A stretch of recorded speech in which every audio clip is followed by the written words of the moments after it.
what's the biggest reason your Lakers lost? Jamal Murray got hot. And I'm glad people get an opportunity to see Jamal Murray on a big stage because, Skip, I remember when he was doing stuff like this and they said it was the bubble.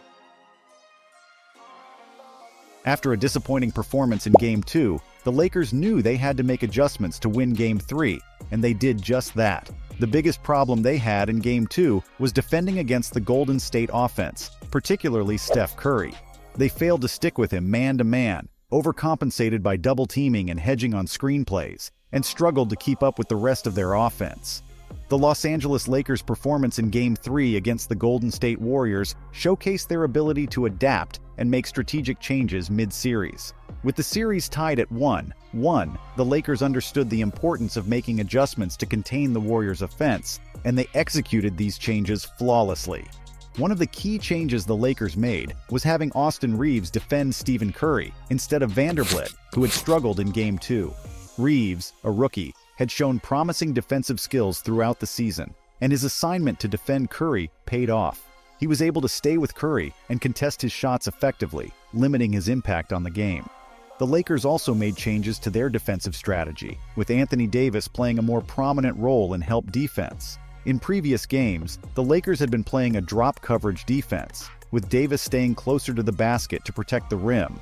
However, in Game 3, the Lakers adjusted their defensive scheme, bringing Davis up higher to help out on screenplays and play more of a high drop coverage. This change allowed the Lakers' perimeter defenders more time to recover, and it was effective in containing the Warriors' offense. LeBron James provided a lot of energy on both ends of the court, especially on defense, where he was able to make some key stops and turnovers. His ability to lead by example and motivate his teammates was also evident, with several Lakers players citing his influence in the locker room. D'Angelo Russell was another key contributor for the Lakers, accounting for 13 of the team's 23 points in the first quarter alone. His scoring prowess, combined with his ability to create for others, made him a valuable asset on the court. Anthony Davis played a dominant two-way game, leading the team with 25 points and holding Draymond Green to only 5 fouls. His impact on the game was undeniable, and he demonstrated why he is considered one of the best players in the league. Lonnie Walker, a recent addition to the Lakers roster, also provided crucial minutes and floor spacing for the team. His shooting ability and athleticism make him a valuable asset off the bench, and he may even be considered for future rotations. The Lakers' performance in Game 3 was a testament to their resiliency and ability to make adjustments. The team had a sense of urgency and came out firing on all cylinders, determined to make a statement after losing Game 2. The adjustments made by the Lakers on the defensive end were a key factor in their success. One of the most noticeable changes was the Lakers' improved communication on defense. They were more vocal and organized, which allowed them to switch effectively and contest shots. The Lakers also made a conscious effort to limit the Warriors' ball movement, denying them easy passing lanes and forcing them into contested shots. This forced the Warriors to play more one-on-one basketball, which played right into the Lakers' strengths. Another adjustment that worked well for the Lakers was their use of different defensive schemes. They mixed in zone defense with their usual man-to-man, which caught the Warriors off guard and forced them to adjust their offensive game plan. The Lakers also used their length and athleticism to their advantage, pressuring the Warriors' ball handlers and contesting shots at the rim. Offensively, the Lakers were equally impressive, moving the ball well and making smart decisions. LeBron James was particularly effective, attacking the basket and drawing fouls. The Lakers' bench also provided a much-needed spark, with players like Alex Caruso and Montrezl Harrell making key contributions on both ends of the floor. Well, our main focus was to keep a body in front of Draymond Green. After the first quarter, the team really dialed up their competitiveness and communication on defense. We were aware of who was on the floor for the other team, which dictated some of our coverages, and we were able to switch things up. But ultimately, it was our competitive edge that made the difference. We talked about this between Game 2 and tonight's game: our approach, energy, effort, and urgency. We could make all the coverage adjustments we wanted, but without those basic foundations, nothing would work. Our guys were really awesome tonight. And he got off scorching. I felt like we were doing a pretty decent job on everyone else. You know, he's one of those players, man. And their competitiveness and attention to the little things, like covering for each other and pushing the ball with pace, helped us come out with the win. As the playoffs progress, every team becomes more focused and determined to secure their place in the championship. The Lakers were no exception, and they knew that they needed to come out strong from the very beginning of their games to ensure their victory. In their most recent game, they had a scoring flurry to start the game, which was not the first time they had experienced such a phenomenon during this postseason. The Lakers' success can be attributed to their incredible teamwork and collaboration. They have been working hard to figure out the best spots on the floor next to their star players, LeBron James and Anthony Davis.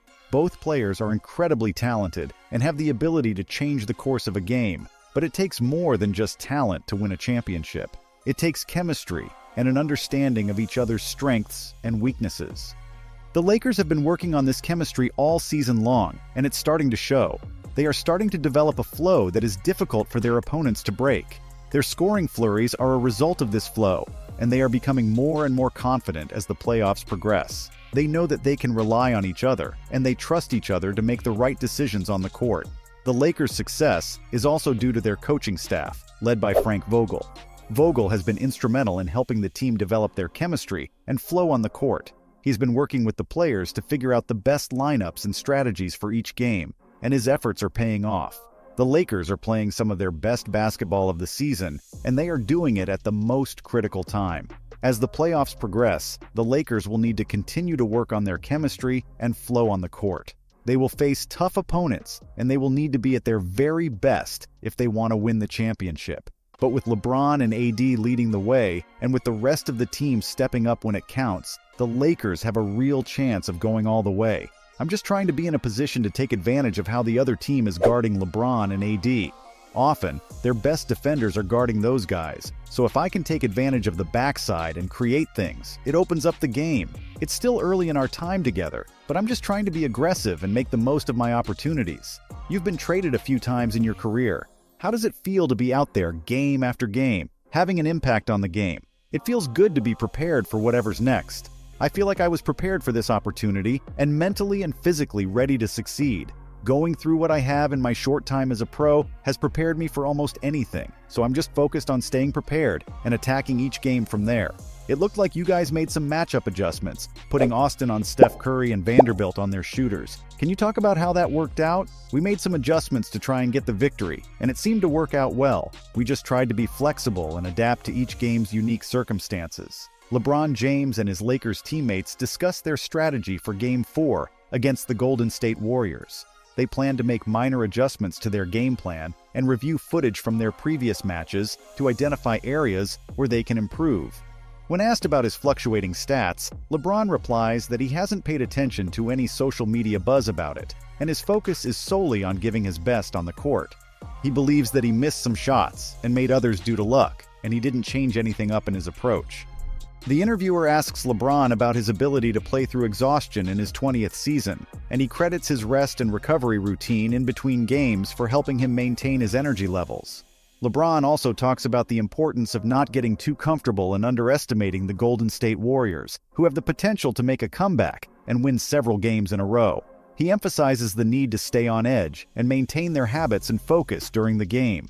The Lakers are optimistic, but cautious about their chances in Game 4 and beyond, knowing that they are up against a formidable opponent in the Warriors. If you found this video informative and engaging, don't forget to hit the subscribe button and give it a thumbs up.